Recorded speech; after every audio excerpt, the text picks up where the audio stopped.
खरं आहे की निवडणुकीच्या सुरुवातीच्या टप्प्यात जसं वातावरण होतं त्याच्यानंतर जरा काही वेगवेगळ्या पैसे राजकारण करण्याचा प्रयत्न केला गेला आहे.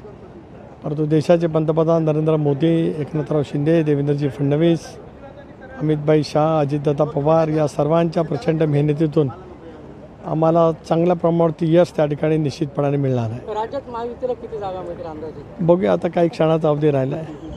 12 मध्ये लागले नणंद भाऊजाई यांची जी लढत आहे, काय विश्वास वाटतो आपल्याला? निश्चितपणाने त्या ठिकाणी पवार विजय होणार, कारण ती पवार विरुद्ध सुळे अशी लढाई आहे. पवार विरुद्ध सुळेच्या लढाईमध्ये पवार निश्चित विजय होतील. भावना एकच आहे की विजयाची 100% खात्री घेऊनच महायुतीच्या माझ्या सर्वच पक्षाच्या कार्यकर्त्या नेत्यांनी केलेली मेहनत, रायगड रत्नागिरी मतदारसंघातील जनतेने दाखवत असलेला विश्वास, यामुळे पूर्णपणाचा आत्मविश्वास आहे की दुसऱ्यांदा 32 रायगड रत्नागिरी लोकसभा मतदारसंघातून एनडीएच्या मार्फत सेवा करण्याची संधी मिळेल.